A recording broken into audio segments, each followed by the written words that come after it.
بسم اللہ الرحمن الرحیم۔ محترم ناظرین، آیت الکرسی میں چھپے اہم راز، آیت الکرسی کے فوائد، آیت الکرسی کا وظیفہ۔ آج کی اس ویڈیو میں ہم آپ کو آیت الکرسی کے اہم اور پوشیدہ راز بتائیں گے۔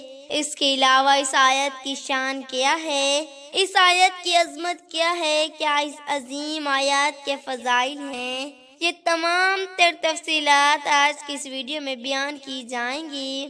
اس کے ساتھ ساتھ آپ کو آیت الکرسی کی تشریح اور تفسیر بھی بتائیں گے۔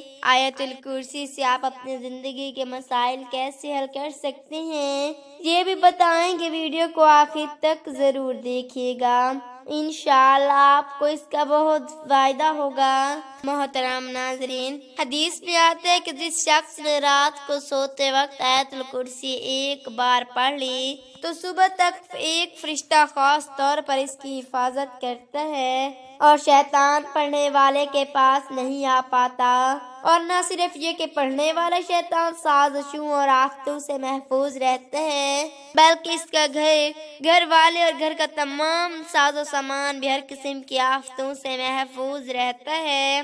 آیت الکرسی کا مطلب ہے بادشاہی کی آیت، کیونکہ اس میں اللہ کی بادشاہیت اور طاقت بیان کی گئی ہے۔ آیت الکرسی ایک مکمل آیت اور اپنے معنی کے اعتبار سے بہت طاقتور ہے۔ اس آیت میں اللہ کی تعریف اور اس کی بادشاہت کا ذکر کیا گیا ہے اور بتایا گیا ہے کہ اللہ تعالیٰ ایک مکمل اور طاقتور ذات ہے۔ اپنی اسی خصوصیات کے باعث آیت الکرسی انسانوں کو خطرات اور دوسرے بلاؤں سے محفوظ رکھنے کے لیے مؤثر ہے۔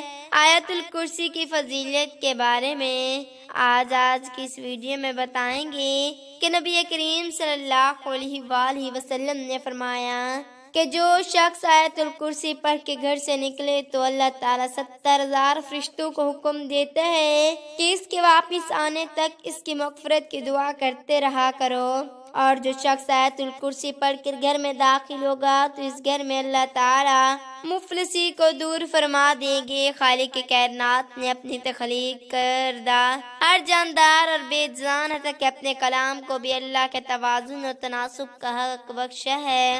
قرآن مجید کی تلاوت میں لطف ہے، اس کے پیچھے الفاظ توازن اور تناسب ہیں۔ حضرت ابی بن کعب رضی اللہ تعالیٰ عنہ بیان کرتے ہیں کہ نبی کریم صلی اللہ علیہ وآلہ وسلم نے ان سے سوال کیا کہ تعاقب اللہ میں سب سے عظیم آیت کون سی ہے؟ تو کہنے لگے کہ اللہ اور اس کے رسول صلی اللہ علیہ وآلہ وسلم کو ہی زیادہ علم ہے۔ یہ سوال کئی بار دہرایا، پھر فرمانے لگے کہ آیت الکرسی ہے۔ پھر فرمانے لگے اے ابو منذر، علم مبارک کو اس ذات کی قسم جس کے ہاتھ میں میری جان ہے، اس آیت کی زبان اور ہونٹ ہوں گے اور عرش کے پائے کے سامنے اللہ تعالیٰ کی پاکی بیان کر رہی ہوگی۔ حضرت ابی بن کعب رضی اللہ تعالیٰ عنہ بیان کرتے ہیں کہ نبی کریم صلی اللہ علیہ وآلہ وسلم نے ان سے سوال کیا کہ کتاب الانعام میں سب سے عظیم آیت کون سی ہے؟ تو میں نے جواب دیا کہ اللہ اور اس کے رسول صلی اللہ علیہ وآلہ وسلم کو زیادہ علم ہے۔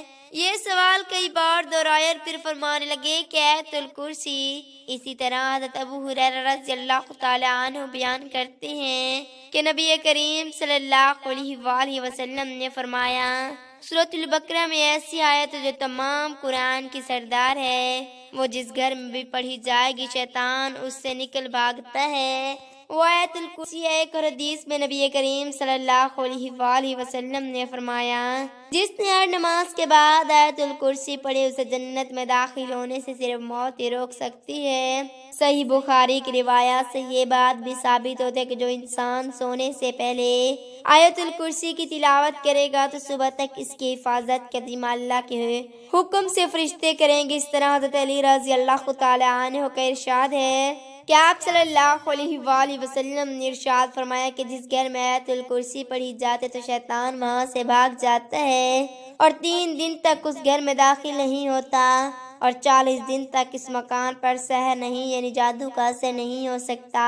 محترم ناظرین، آیت الکرسی کی فضیلت کے بارے میں بہت ساری روایات اور واقعات بھی منقول ہیں جن میں آیت الکرسی میں پوشیدہ راز بھی بیان ہوئے۔ یہاں آپ کو آیت الکرسی کے حوالے سے چند روایات بتاتے ہیں۔ سورۃ بقرہ کی آیات یعنی آیت الکرسی کی تفسیر کرتے ہوئے کہتے ہیں، یہ آیت الکرسی ہے جس کی فضیلت میں رسول اللہ صلی اللہ علیہ وآلہ وسلم نے فرمایا کہ کتاب اللہ میں یہ آیات سب سے افضل آیات ہے۔ حضرت عبداللہ بن کعب رضی اللہ تعالیٰ عنہ بیان کرتے ہیں کہ ان کے والد کے پاس کھجوریں رکھنے کی جگہ تھی۔ عبداللہ بن کعب رضی اللہ تعالیٰ عنہ بیان کرتے ہیں کہ میرے والد جب کھجوریں دیکھیں تو اس میں سے کھجوریں کم تھی۔ وہ بیان کرتے ہیں کہ اس رات انہوں نے پہرا دیا تو آدھی رات کو ایک شخص نوجوان کی شکل میں آیا۔ میں نے اسے سوال کہ اس نے جواب دیا، میں نے اسے کہا کہ تم جن ہو یا انسان؟ اس نے جواب دیا میں جن ہوں۔ وہ کہتے ہیں کہ میں نے اسے کہا اپنا ہاتھ دو تو اس نے اپنا ہاتھ دیا جو کتے کے ہاتھ کی طرح اور بالوں کی طرح تھا۔ میں نے پوچھا کہ کیا جن اسی طرح پیدا کیے گئے؟ وہ کہنے لگا جنوں میں تو مجھ سے بھی زیادہ جن ہیں۔ تو میں نے کہا کہ تمہیں چوری کرنے پر کس نے اکسایا یا ابھارا؟ اس نے جواب دیا کہ ہمیں یہ اطلاع ملی کہ آپ صدقہ خیرات پسند کرتے ہیں، ہم نے پسند کیا کہ ہم تیرا گلہ حاصل کر لیں۔ حضرت عبداللہ بن کعب رضی اللہ تعالیٰ عنہ کے والد نے پوچھا کہ وہ کون سی ایسی چیز ہے جو ہمیں تم سے محفوظ رکھ سکتی ہے؟ اس نے جواب دیا کہ وہ آیت الکرسی ہے۔ پھر وہ رسول اللہ صلی اللہ علیہ وآلہ وسلم کی خدمت میں حاضر ہوئے اور سارا ماجرا بیان کیا تو رسول اللہ صلی اللہ علیہ وآلہ وسلم نے فرمایا کہ اس خبیث نے سچ کہا تھا۔ محترم ناظرین، آیت الکرسی کے 9 حصے ہیں اور 9 حصوں کو اللہ تعالیٰ نے بہت اہم بنایا ہے۔ اس آیت کے تمام 9 حصے اقرار اور نفسی پر مشتمل ہیں۔ یاد رہے کہ نفی کا مطلب کسی لفظی سے انکار نہیں بلکہ اس لفظ میں موجود باتوں کا انکار ہے۔ اقرار کا مطلب ہے کسی چیز یا بات کو ماننا یا تسلیم کرنا، جبکہ نفی کا مطلب اس بات کے یقین سے انکار کرنا، جیسے کہ پہلی آیات میں نفی کی بات اس طرح کی گئی کہ اللہ جس کے سوا کوئی معبود نہیں، یعنی اللہ اپنے سوا کسی اور کو خدا ماننے کے لیے نفی کر رہا ہے۔ پھر فرمایا گیا کہ وہ ہمیشہ زندہ رہنے والا ہے۔ یہاں پھر اقرار کیا گیا کہ اس کی ذات ہمیشہ سے تھی اور ہمیشہ رہے گی، باقی سب فنا ہو جائے گا۔ ناظرین، اقرار اور نفی کا یہ منفرد تسلسل اس پوری آیات میں دیکھنے کو ملتا ہے، جیسا کہ اس دوسرے حصے میں نفی کا ذکر اور نہ اس کی اونگ آتی ہے نہ نیند، اور پھر اقرار کا ذکر ہے کہ جو کچھ آسمان میں ہے اور جو کچھ زمین میں ہے سب اسی کا ہے۔ پھر ذکر ہے کہ کون ایسا شخص ہے جو اس کے حضور اس کی اجازت کے بغیر سفارش کر سکتا ہے، یہ نفی ہے۔ اگلی آیت میں ارشاد فرمایا کہ جو لوگ کے روبرو ہو رہا ہے اور جو کچھ ان کے پیچھے ہو رہا ہے اسے سب معلوم ہے، یہ اقرار ہے، اور اس کی معلومات میں سے کسی چیز پر دسترس حاصل نہیں کر سکتے۔ ہاں، جس قدر وہ چاہتا ہے اس میں نفی کی گئی کہ اللہ کے سوا کسی کو اختیار نہیں، اس کی بادشاہی اور علم آسمان اور زمین سب پر حاوی ہے۔ یہاں اقرار کیا گیا اللہ تعالیٰ کے بادشاہت کیا اور اس کی حفاظت کچھ بھی دشوار نہیں۔ یہاں نفی ہے، وہ بڑا عالی و مرتبہ اور جلیل و قدر ہے۔ اللہ پاک سے دعا ہے کہ اللہ پاک ہمیں تمام حدیث پر عمل کرنے کی توفیق عطا فرمائے۔ آمین ثم آمین۔